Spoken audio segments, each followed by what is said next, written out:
नमस्कार दोस्तों, मैं सीताराम शर्मा हिंदी एंड संस्कृत क्लासेज में आपका स्वागत है। आज हम आपको पटवार भर्ती परीक्षा में हिंदी व्याकरण का सिलेबस के अनुसार वे प्रश्न करवा रहे हैं जो प्रश्न हमेशा बार बार आते रहते हैं। तो चलिए शुरू करते हैं। क्वेश्चन नंबर फर्स्ट है, भारतीय संविधान में हिंदी को राजभाषा के रूप में कब मान्यता दी गई? तो इसी 14 सितंबर 1949 को राजभाषा के रूप में मान्यता दी गई थी। आपको थोड़ा सा अवगत होना चाहिए, हिंदी भाषा का प्रयोग सबसे पहली 14 सितंबर 1424 को सर फरुद्दीन यज़दी ने अपनी पुस्तक जफरनामा में हिंदी शब्द का प्रयोग किया था। परंतु पहले हमारा देश आज़ाद नहीं हुआ था और तारीख वही है 14 सितंबर, और यहाँ पर हमेशा हिंदी दिवस भी 14 सितंबर को ही मनाया जाता है। अगला प्रश्न है, आदमी शब्द किस भाषा का है? आदमी शब्द है वो अरबी भाषा का है। अगला प्रश्न है, हिंदी की उत्पत्ति किस अपभ्रंश से हुई है? तो हिंदी की उत्पत्ति अर्धमागधी अपभ्रंश से हुई है। अगला प्रश्न है, हिंदी की लिपि कौन सी है? तो हिंदी की लिपि देवनागरी लिपि है। यह प्रश्न बार बार आता रहता है। अगला प्रश्न है, कौन सा वर्ण ओष्ठ नहीं है? यानी जिनका उच्चारण ओष्ठ से नहीं किया जाता तो वो वाला है वे, क्योंकि वे का उच्चारण दंतोष्ठ होता है, लेकिन ऊ का उच्चारण ओष्ठ होता है, बड़ा ऊ का उच्चारण ओष्ठ होता है, पे का उच्चारण ओष्ठ होता है, लेकिन वे वाला जो है ये दंतोष्ठ होता है, इसलिए यहाँ पर वे है जो ओष्ठ वर्ण नहीं है। अगला प्रश्न है, अल्प प्राण ध्वनियों का समूह कौन सा है? तो अल्प प्राण ध्वनियाँ वे होती है जिनका उच्चारण करते समय बहुत कम ध्वनि निकलती हो, कम समय लगता हो, वे अल्प प्राण होते हैं। तो अल्प प्राण वाली होती है च, जे और ये, यानी प्रत्येक वर्ग का पहला, तीसरा और पांचवा वर्ण होता है वो हमेशा अल्प प्राण होते हैं, और जिनके उच्चारण में अधिक समय लगता है वो महाप्राण होते हैं। तो महाप्राण वाले होते हैं प्रति वर्ग का दूसरा और चौथा होते हैं। अगला प्रश्न है, ज्ञ किसके योग से बना है? तो ज्ञ का निर्माण जे प्लस य से बना हुआ है। अगला प्रश्न है, किस क्रमांक में सघोष व्यंजन है? तो सघोष व्यंजन होते हैं वो वाले होते हैं ये और रे। सघोष का मतलब होता है जिसके उच्चारण में अधिक दबाव पड़ता है वे हमेशा सघोष होते हैं। तो ये वाले होते हैं, ये प्रत्येक वर्ग का तीसरा, चौथा, पांचवा तथा ये रे लेवे होते हैं वो सघोष व्यंजन होते हैं। अगला प्रश्न है, इनमें से कौन सा शब्द कारक परसर के साथ प्रयुक्त होने पर भी एक वचन में रूप बदलता है? तो ये वाला होता है पानी, क्योंकि जो पानी होता है वो हमेशा कारक परसर के साथ, कारक के चिन्हों को परसर कहते हैं। कंपटीशन एग्जाम में ऐसे भी पूछ लिया जाता है कि परसर क्या होते हैं? तो कारक के जो चिन्ह होते हैं उन्हें परसर कहते हैं, यानी कर्ता ने, तो ने परसर हो गया, कर्म को परसर हो गया। ऐसे इस प्रकार से कारक के चिन्हों को परसर कहते हैं। तो ये हमेशा एक वचन में ही, और बहुवचन हो चाहे एक वचन, हमेशा पानी शब्द का प्रयोग किया जाता है। अगला प्रश्न है, पंडित दूध पीता है इस वाक्य में कारक है? तो यहाँ पर कर्ता कारक है और दूध है वो कर्म है, क्योंकि कर्ता कार्य को करने वाले को कर्ता कहते हैं और कर्ता जो कार्य कर रहा है उसी कर्म कहते हैं। तो यहाँ पर जो दूध है वो हो गया कर्म। अगला प्रश्न है, ने किस कारक का चिन्ह है? तो ने है वो कर्ता कारक का चिन्ह, क्योंकि कर्ता ने कर्म को करण से के द्वारा संप्रदान के लिए इन चिन्हों का प्रयोग किया जाता है। इन्हें जो कारक चिन्ह होते हैं इनको परसर भी कहते हैं। अगला प्रश्न है, वह जहाँ चाहे जाए मुझे क्या लेना देना, ये कौन सा वाक्य है? तो ये वाला वाक्य मिश्रित वाक्य है, क्योंकि मिश्रित वाक्य वहाँ होता है जिसमें एक वाक्य अतिरिक्त एक प्रधान उपवाक्य होता है, वह हमेशा मिश्रित वाक्य होता है। ध्यान दीजिए दोस्तों, यहाँ पर केवल आपको संयुक्त याद रखना है। संयुक्त वाक्य में लेकिन, किंतु, परंतु, और, अथवा, इसलिए, फिर भी, ये शब्द के अलावा जो भी आ जाते हैं वह सारे के सारे मिश्र वाक्य में होते हैं। कंपटीशन एग्जाम में कैसे भी पूछा जा सकता है। जबकि सरल वाक्य होता है उसमें किसी भी प्रकार के कोई अव्यय शब्दों का प्रयोग नहीं किया जाता। अगला प्रश्न है, निम्नलिखित में से किस शब्द का एक पर्याय पुल्लिंग है और एक स्त्रीलिंग है? तो यहाँ पर जो ग्रंथ है वो एक तरह से पुल्लिंग है और दूसरी तरफ स्त्रीलिंग है। क्यों कि ग्रंथ लिखा जाता है लेकिन ग्रंथ को कहते हैं पुस्तक, तो पुस्तक छपी जाती है, ऐसे इस प्रकार से पूछ लिया जाता है।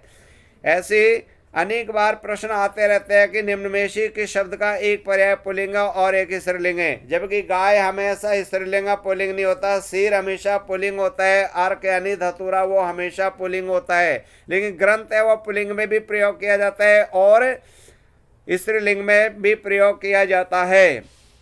अगला प्रश्न है, मगरमच्छ का स्त्रीलिंग है, तो मगरमच्छ का स्त्रीलिंग है वो है मादा मगरमच्छ, क्योंकि जहां पर स्त्रीलिंग और पुल्लिंग के बारे में अच्छी तरह से पहचान नहीं हो सकती है तो वहां पर नर और मादा लगा करके और लिंगों को बदल सकते हैं। अगला प्रश्न है, वर्षा शब्द का उचित बहुवचन चुनिए। तो वर्षा शब्द का हमेशा बहुवचन वर्षा ही होता है, क्योंकि ये एक वचन भी है और बहुवचन भी है। तो इसको कंपटीशन एग्जाम में पूछ लिया जाता है कि भाई वर्षा है वो हमेशा बहुवचन में ही प्रयोग किया जाता है, लिखने में हमेशा बहुवचन शब्द वर्षा ही होता है। अगला प्रश्न है, अपूर्ण भूत का उदाहरण है। अपूर्ण भूत का अर्थ होता है जो कार्य पूर्ण नहीं हुआ हो वो हमेशा अपूर्ण भूत होता है। यानी बालक सो रहा था, ये पूर्ण नहीं हुआ, लेकिन पूर्ण कब होता? जैसे पत्र मिल गया था, ये पूर्ण भूत है। वर्षा हुई होगी, ये यानी संदेहार्थक भूत है। और वर्षा हुई थी, ये भी क्या नाम से ये आसन्न भूत है। इसलिए अपूर्ण भूत का प्रयोग बालक सो रहा था, ये क्या होता है कि कार्य अभी चल रहा है, समापन नहीं हुआ है, वहां हमेशा अपूर्ण भूत होता है। अगला प्रश्न है, प्रति उपसर्ग से कौन सा शब्द बना है? तो यहाँ पर प्रति उपसर्ग से प्रत्यक्ष शब्द बना है, क्योंकि प्रति प्लस अक्ष है। जबकि यहाँ पर प्रबल में प्र उपसर्ग है, प्रयत्न में उपसर्ग प्र है और पराजय में परा प्लस उपसर्ग है। तो यहाँ पर प्रति उपसर्ग से कौन सा शब्द बना है? प्रत्यक्ष। अगला प्रश्न है, निम्नलिखित शब्दों में उपसर्ग रहित शब्द है, यानी ऐसा कौन सा शब्द है जिसमें उपसर्ग नहीं है? तो यहाँ पर प्रखर में प्र उपसर्ग है, व्याकुल में वी उपसर्ग है, वी प्लस आकुल होता है, दीर्घ संधि है, यण संधि है, प्रतीक्षा है उसमें भी प्रति उपसर्ग है, लेकिन अक्षी यहाँ पर उपसर्ग का प्रयोग नहीं किया गया है। अगला प्रश्न है, इनमें से किस शब्द में ना उपसर्ग नहीं जुड़ा हुआ है? तो यहाँ पर नाजुक में उपसर्ग नहीं है, क्योंकि नाजुक मूल शब्द है। जबकि खुशी नाखुशी, लायक नालायक, पसंद नापसंद, इन सभी में तीनों में ना उपसर्ग है, परंतु नाजुक में ना उपसर्ग नहीं है। अगला प्रश्न है, प्र उपसर्ग से निर्मित शब्द है। तो यहाँ पर प्र उपसर्ग से है प्रयोग, क्योंकि प्रतिकूल में प्रति उपसर्ग है, प्रश्न में किसी प्रकार का नहीं, प्राकथन में प्रा उपसर्ग है, लेकिन यहाँ पर पूछा गया प्र उपसर्ग से निर्मित शब्द है, तो यह प्रयोग, योग प्रयोग। अगला प्रश्न है, राघव शब्द में प्रत्यय है, वे शब्दांश जो अंत में लगाए जाते हैं उन्हें प्रत्यय कहते हैं। तो यहाँ पर राघव शब्द है उसमें अ प्रत्यय है, यानी वे में अ की ध्वनि है। अगर मान लीजिए अ नहीं होता तो यहाँ पर वह हो जाता। अगला प्रश्न है, नीचे दिए गए विकल्पों में से कोई एक शब्द के अंत में भिन्न प्रत्यय है, उसका विकल्प है। तो यहाँ पर इच्छुक है इसमें। अगला प्रश्न है, निम्न में से कौन सा शब्द है जिसमें हारा प्रत्यय नहीं है? तो यहाँ पर पनी हारा में हारा प्रत्यय, पानी प्लस हारा, पालन प्लस हारा, लकड़ प्लस हारा, लेकिन किस्मत हारा, इसमें यहाँ पर हारा प्रत्यय नहीं है, क्योंकि किस्मत हारा मूल शब्द है। अगला प्रश्न है, गवैया शब्द में कौन सा प्रत्यय है? यानी गवैया शब्द है उसमें अय्या प्रत्यय है, तो यहाँ पर होगा अय्या प्रत्यय। अगला प्रश्न है निम्नांकित में से सही संधि युक्त शब्द कौन सा है? तो यहाँ पर अपन एक एक को देखेंगे। गति प्लस अवरोध, ये विच्छेद तो बिल्कुल शुद्ध है, लेकिन जो संधि है बनाई है वो बिल्कुल गलत है। क्यों? कि गत्यावरोध का विच्छेद होता है गत्य प्लस अवरोध, ये दीर्घ संधि होती है, जबकि ये जो विच्छेद किया हुआ है इस संधि विच्छेद का शब्द बनेगा गत्यावरोध। यहाँ पर यण संधि हो जाती है। इसमें आके मात्रा का ही फर्क होता है। कंपटीशन एग्जाम में RAS एग्जाम में RJS एग्जाम है, IAS होता है, SI है, रीट है, पटवार भर्ती परीक्षा है। अनेक कंपटीशन एग्जाम में इस प्रश्न को अनेक बार पूछे गए। गत्यावरोध दे देता है तो दीर्घ संधि होती है गत्य प्लस अवरोध। लेकिन अगर मान लीजिए गत्यावरोध दे दिया तो यहाँ गति प्लस अवरोध विच्छेद होता है। तो गत्यावरोध और गत्यावरोध दोनों का बहुत फर्क है, आकी मात्रा का ही फर्क होता है। ये वाला अगर आकी मात्रा हटा देते हैं तो यह यण संधि बन जाती है विच्छेद, इसके आधार पर गति प्लस अवरोध। लेकिन यहाँ पर गत्यावरोध का होता है गत्य प्लस अवरोध, तब जाके दीर्घ संधि बनती है। जबकि बी में है अभी प्लस इप्सा, ये विच्छेद तो बिल्कुल शुद्ध है, लेकिन यहाँ पर जो शब्द बनाया गया यह बड़ी ई की मात्रा होती है, क्योंकि छोटी ई और बड़ी सी बड़ी ई का प्रयोग किया जाता है, इसलिए यह बिल्कुल गलत है। यहाँ पर आगे वाला है गुरु प्लस उपदेश, ये विच्छेद में तो बिल्कुल शुद्ध है, लेकिन जो संधि बनाया है वह बिल्कुल गलत है। क्यों? अब ऊ की मात्रा लगा दी, जबकि बड़ा ऊ की मात्रा है कि बनेगा गुरुपदेश। जबकि लघु प्लस उत्तर ये बिल्कुल शुद्ध है, क्योंकि छोटा ऊ और छोटा ऊ से बड़ा ऊ बनता है, दीर्घ संधि का प्रयोग किया गया है, बिल्कुल शुद्ध है। तो आपको 25वां प्रश्न में हमेशा गत्यावरोध और गत्यावरोध दोनों शब्दों को आपको अच्छी तरह से याद रखना है। क्वेश्चन 26वां है इनमें से किस शब्द में गलत संधि विच्छेद हुआ है? सम प्लस संसद का होगा सम प्लस दे, बिल्कुल सही है। षडानन षट प्लस आनन होता है, यह बिल्कुल गलत है। डे की जगह टे का प्रयोग किया जाता है। इसका अगर समास पूछ लिया जाता है तो बहुब्री समास है, 6 मुख है जिसकी, तो यह षडानन होता है, यानी कार्तिक जी के 6 मुख है, इसलिए बहुब्री समास है। विच्छेद का वि प्लस शीद बिल्कुल शुद्ध है, व्यंजन संधि है। दिग प्लस दर्शन, ये भी बिल्कुल शुद्ध है, व्यंजन संधि है। 27वां प्रश्न है निम्नलिखित में से कौन से शब्द में विसर्ग संधि है? अत्यधिक में अति प्लस अधिक, ये यण संधि है। वनोनुकूल ये विसर्ग संधि है। ऊ की मात्रा आ जाती है, शब्द के ऊपर रे होता है, या तीनों से आ जाते हैं आधे, वहां हमेशा विसर्ग संधि होती है।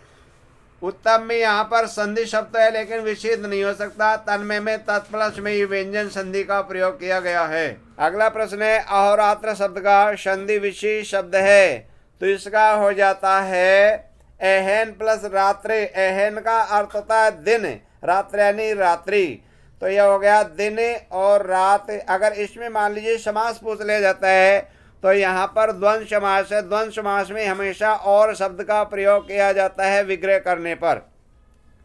अगला प्रश्न है इनमें से किस वर्ग के सभी शब्दों में संधि और समास दोनों है? तो यहाँ पर है देश अटन है, देश प्लस अटन दीर्घ संधि है, नर प्लस ए से गुण संधि है।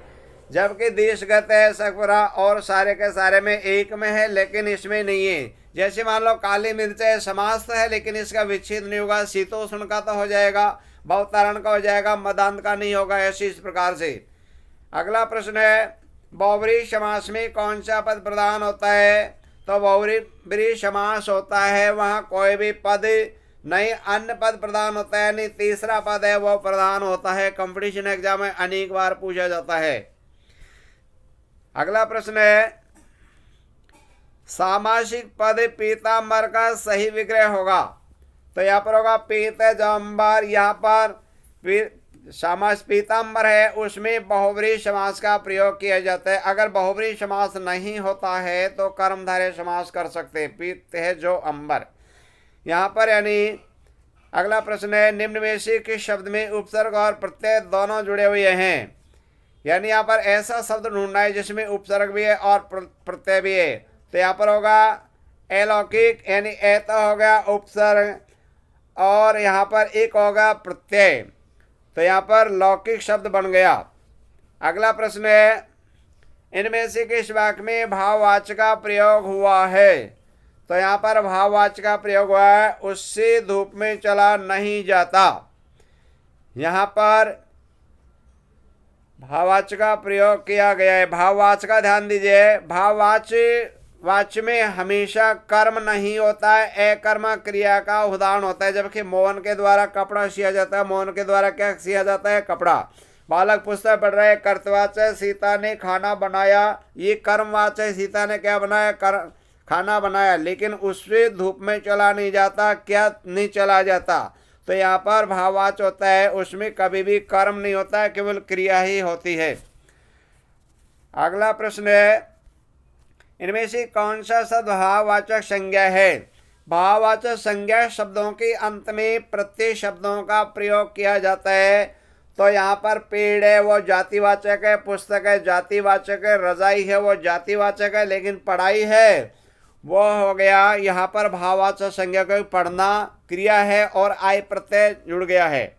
इसलिए भाववाचक संज्ञा शब्दों में अधिकतर मूल शब्द के अंत में प्रत्यय जोड़ दिए जाते हैं। अगला प्रश्न है, कौन सा शब्द भाववाचक संज्ञा नहीं है? तो यहाँ पर भाववाचक संज्ञा है वो नित्य, ये वाला नहीं है, क्योंकि स्नेह शब्द है वो भाववाचक संज्ञा नहीं है, यानी नित्य है वो भाववाचक संज्ञा नहीं है। तो यहाँ पर स्नेह वो भाववाचक है, घृणा है वो भाववाचक है, सत्य भाववाचक है, लेकिन नित्य है वो भाववाचक संज्ञा नहीं है।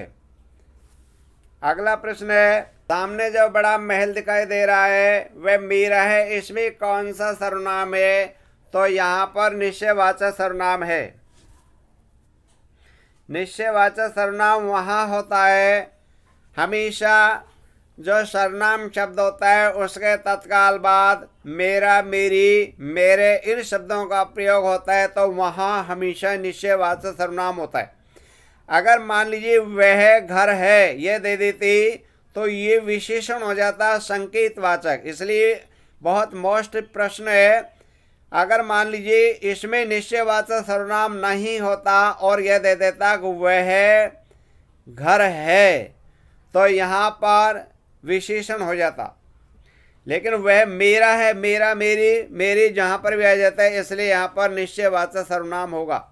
निजवाचक सर्वनाम होता है उसमें अपनापन का बोध होता है, या स्वयं शब्दों का या खुद शब्दों का प्रयोग किया जाता है।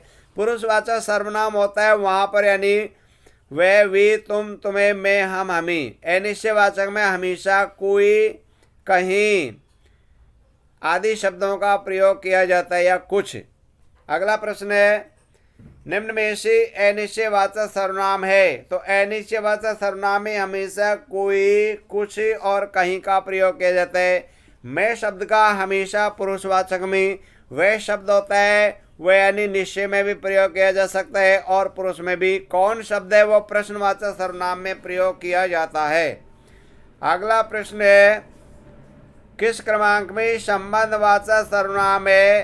तो यहाँ पर जो सोएगा वह खाएगा, यहाँ पर यानी संबंधवाचक में जैसा, जैसी, जैसे या जो या तो शब्दों का प्रयोग किया जाता है। जबकि ये अच्छा है वह नहीं है, इसमें नहीं है संबंध। आप क्या कर रहे हैं? प्रश्नवाचक है, मैं स्वयं आ जाऊंगा, निजवाचक सर्वनाम है। ये अच्छा है वह नहीं है, यह निश्चयवाचक सर्वनाम है। अगला प्रश्न है, किस वाक्य में अनिश्चयवाचक सर्वनाम है? तो यहाँ पर हम किसी से कुछ नहीं कह सकते, ये वाला है। क्यों कि अनिश्चयवाचक में हमेशा कुछ, कोई, कहीं शब्दों का प्रयोग किया जाता है, ये आपको हमेशा ध्यान देना है। अगला प्रश्न है, अभिवंदन से निर्मित विशेषण नहीं है? तो यहाँ पर है अभिवादित। अभिवंद है, अभिवंदनीय है, अभिवंदित है, लेकिन अभिवादित में नहीं है। अगला प्रश्न है, रमेश चतुराशी काम करता है, वाक्य में संज्ञा से बना विशेषण है। तो यहाँ पर चतुर हो गया मूल। रमेश चतुराशी काम करता है, वाक्य में संज्ञा से बना विशेषण है। चतुराई तो संज्ञा है भाववाचक और चतुर है वो हो गया विशेषण। अगला प्रश्न है, इनमें से कौन सा विशेषण शब्द संज्ञा शब्द से नहीं बना हुआ है?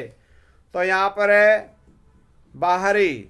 देखो, दिन से दैनिक बनता है, ग्राम से ग्रामीण बनता है, भारत से भारतीय बनता है, सारे की सारी भाववाचक बन जाते हैं। लेकिन यहाँ पूछे गए कौन सा विशेषण शब्द संज्ञा शब्द से नहीं बना हुआ है, तो बाहर होता है, वो संज्ञा नहीं होता क्योंकि ये अव्यय होता है।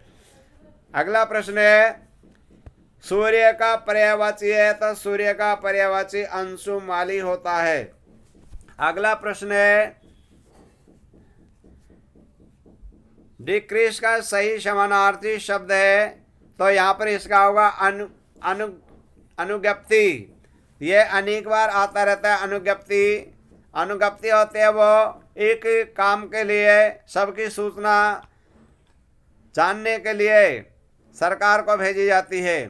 अगला प्रश्न है, इनमें कौन सा शब्द प्रकाश या पर्यायवाची है? प्रकाश का पर्यायवाची है, तो प्रभा का अर्थ होता है प्रकाश, और ये पावस का अर्थ होता है ऋतु, पूप यानी पुष्प होता है, परास्त यानी हारना होता है।